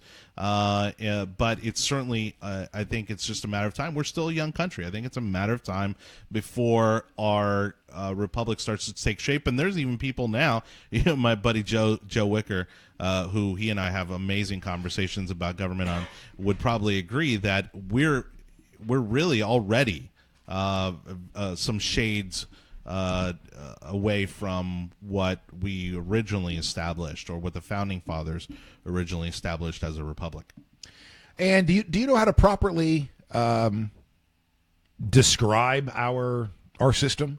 Because it's not a democracy. No, definitely not. It's something like, and I've seen it argued and debated before, and so I guess there's technically not one official way to describe this, but I've heard people describe it as a representative democracy. Yep, a constitutional was another word. There was 4 words, and this was going back to the founders that I found, and it was that they put together, and it was, and they're going to be in the wrong order. But it was a representative democracy, constitutional republic, something like right. That. Yep. Or a constitutional something. No, and I think that's absolutely right. But again, that's why, and I don't want to go down this road, but if anybody wants to get like super nerdy, and this is a very legitimate, very large, very real movement happening, but it's the Convention of States, and basically what the Convention of States wants to do is hit the reset button on the Constitution, and kind of bring everything back into check from day one. So it's basically like, let's erase all these amendments. Let's start from scratch. Erase them, or just set up something where we go back and relook at all of them? Yeah, exactly. It's revisiting what we've kind of implemented up till now as a government, and reset the balance between our branches of government. I've thought about something like that for many years. Why don't we do something like that? But the reason that we don't do something like that is because it's not in our original Constitution. If we want to change the Constitution, there's a way to do it. You go an amendment at a time. Well, no, there is. That's why this movement exists. This Convention of States is actually a part of within our governing documents that allows for exactly this sort of thing to happen. It's a fail-safe, basically, to where if any branch of the government got out of control, Again, I'm sure some of my friends could even argue that all branches are essentially out of control, that they could essentially hit this convention of states reset button and bring everything back to order. That would be fascinating. That would be a fascinating time period in our history. Oh, it'd be incredible. Thank you so much for tuning in. We got another 15 minutes or so of the show. Credit cards. And we're very excited. On Friday, we will announce the show name, what this is going to be, and that'll be our hard launch. Oh, my buddy Joe, who I told you we have these fascinating political discussions. He goes, that's right, Johnny, it's barely a republic anymore. The 17th Amendment removed an important part of it because senators used to be beholden to state legislators that elected them. Not only that, what I learned recently from a state representative who wrote a book on all this is that it used to be the fact that the state governments would collect the taxes and then they would determine how much they wanted to give the national government, the federal government. Huh. And it wasn't, I think, until we got away from the gold standard or something like that. My timeline is probably off on this, but at one point they just flipped the switch on that, and then again the revenue distribution turned the other way around. All right, I love this story. Cyclist rides along President Trump's motorcade, flips him off, and then she gets fired. Yeah. That's an interesting part of this story. Look, I think,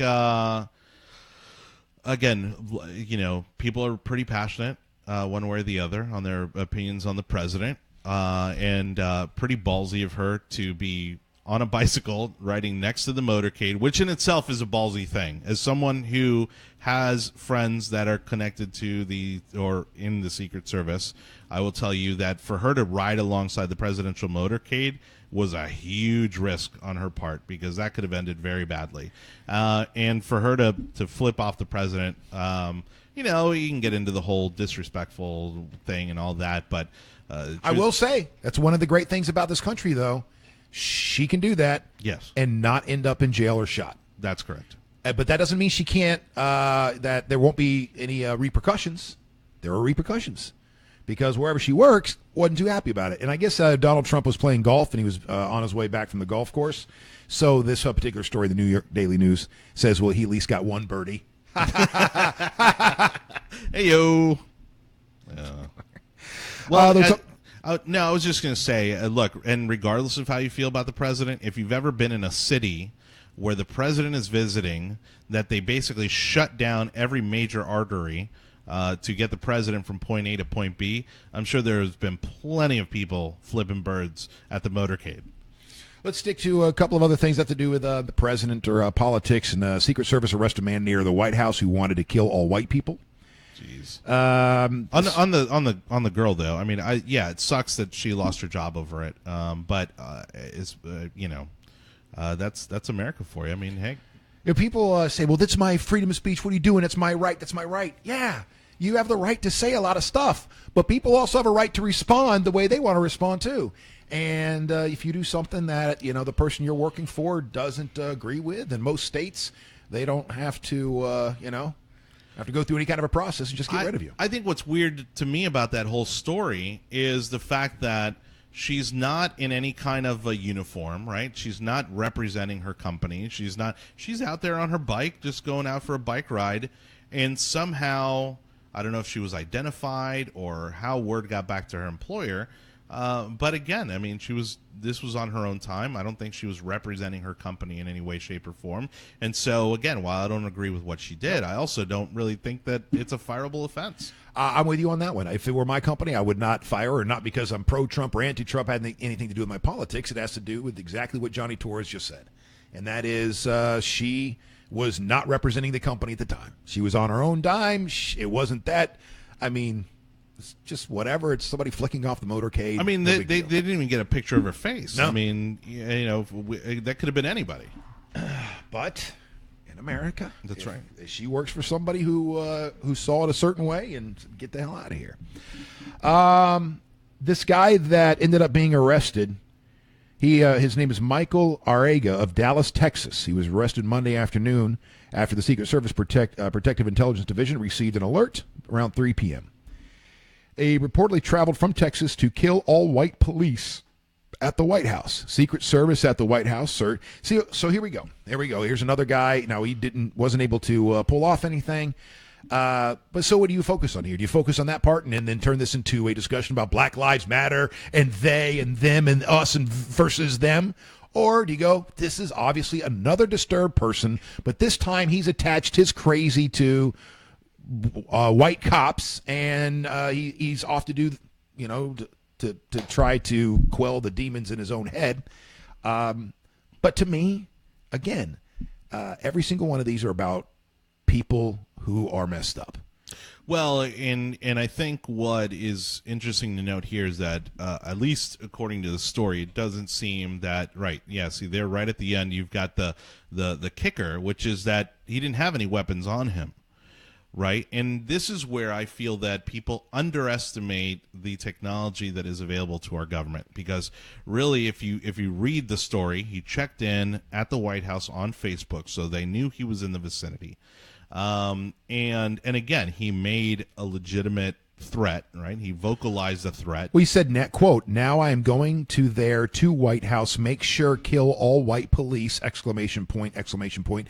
I remove the power of darkness from USA in the powerful name of Jesus Christ, exclamation point. Put him on jail, Donald J. Trump, in mighty name of Jesus Christ," because he threw in a couple of R's there.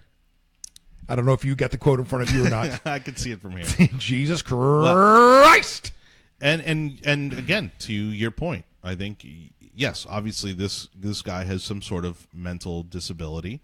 And fortunately, he did not have any weapons on him. But if you don't think that the government is listening to every conversation, looking at every social media post within probably, I'd say, at least a mile of the White House, you are severely mistaken. Yes. Now let's turn to Hope Hicks. What do you think of that little number there? Hey, now. Hope Hicks, and the communications director, has people talking about her edgy look at Monday night's state dinner with Japan's Prime Minister Shinzo Abe. Move over Melania. Yeah, the 29-year-old surprise summit the dinner put on by Japan's government for President Trump during his current visit by ditching her usual colorful dresses for a sharp black and white tuxedo and slouchy bow tie.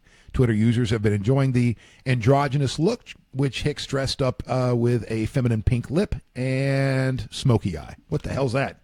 I'm loving it. And honestly, this lady was not even on my radar. I didn't even, yeah, I mean, it's sharp, man. I like it. Is she single?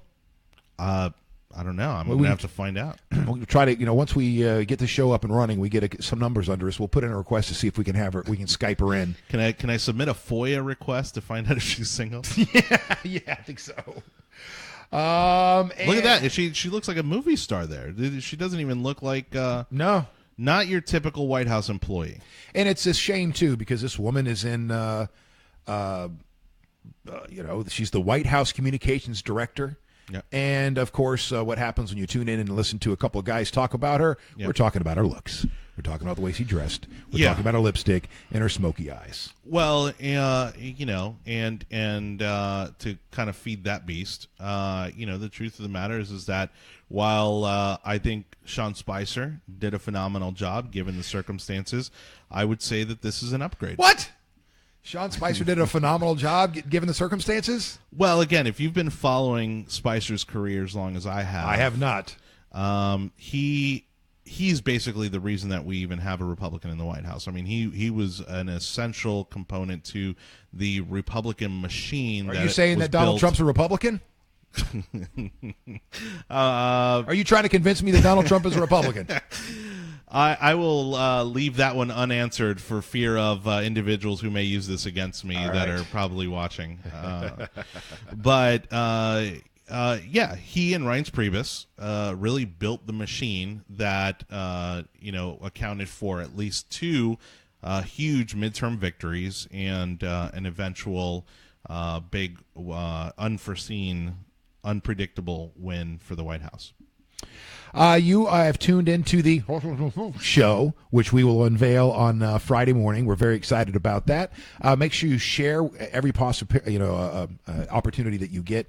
Or can they tag friends while they're watching this too? Just tag people. Yeah, tag after it airs. I think they can. I don't think they can do it while it's live. The Paradise Papers reveal how Apple moved untaxed cash reserve from Ireland to Jersey, and not only that, but it's showing a lot of other things.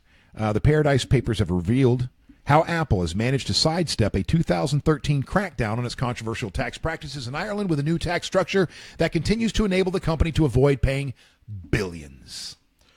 Again, these companies, I genuinely believe, while I do think to a certain extent, I think that lowering the corporate tax rate is going to incentivize companies to keep their profits and keep their money here in the country. The truth of the matter is that these guys have such incredible accounting teams that this is not going away unless there's some sort of legislation passed to stop this type of behavior. They sit there and bitch and complain that we're the highest tax, what is it, 30 or 35% when it comes to corporate taxes, when the fact is there's not one company out there that pays 35%. The average tax rate to last I saw was around 12%, and you also have plenty of corporations who are paying 0% after they are done doing what they do with the numbers. And so those billions of dollars that could be going in to fix the infrastructure, going to the military, our veterans, is being hidden offshore so that a handful of people can join the ranks of the billionaires of the world. Well, but see, what's important to note here is that they were hiding some of that money in Ireland, and Ireland, for some reason, hasn't been able to sustain their economic growth and is currently on an economic decline because it was kind of the golden child of the European economy. And now I think what you're seeing here is a perfect example of things not being okay in Ireland, and that's probably exactly what's happening here. They're seeing probably a lot of uncertainty in Ireland economically, and they're looking to move that money somewhere safe. Bono is also caught up in this as well, and let's see here, because he is the leaked papers reportedly revealed that Bono, under his real name Paul Hewson, was an investor in the Maltese company Nude Estates, which bought the shopping center. A spokesman for the singer said that Bono was a passive minority. And basically, long story short, he was finding ways to hide his money as well. And there's a good friend of mine who is Irish, who is from Ireland. He hates Bono. Huh. And this is why he hates Bono. Because Ireland is a poor country. And anybody who's making that kind of money, it should be, the way that he perceives it, your duty to make sure that you're helping your home country. And I guess this has been well known for decades that Bono's hiding his money elsewhere. Well, and I, I'm not using this in a negative way, but there is a lot of nationalism, or let's say patriotism, when it comes to, it's not just us, right? Like patriotism isn't exclusive to the United States. And so that mentality is very prevalent all over the world. And there is some legitimacy to that argument, but the truth of the matter is that I don't think that Bono's really been a true out-and-out resident or citizen of Ireland for a very, very long time. In 2009, protesters outside the Department of Finance accused him of robbing the world's poorest people by storing some of his wealth in a tax haven in the Netherlands. At the time, the band's manager, Paul McGuinness, said YouTube paid taxes all over the world and operated in a tax-efficient manner. In 2011, a protest was held against the band's tax status during their set at Glastonbury, with activists inflating a 3-meter balloon emblazoned with the message, "You pay your tax too." See? It starts with a U, ends with a 2, and in the middle, pay your tax. Very clever, you activists. Well, and I like Bono, if only because all of his charitable work, right, all of his advocacy work over the past years, and he's been able to kind of stay above the political fray. He plays nice with both sides. And he's been able to accomplish a lot in those efforts. But again, these guys reach a level of wealth where they're able to hire the best in accounting services in the world, and they're able to put their money where it's going to best suit them long term. And to a certain extent, I think there is maybe a slight level of hypocrisy to it, because they try to advocate for equality and they advocate for economic stability and all these things. Meanwhile, the rules don't apply to them.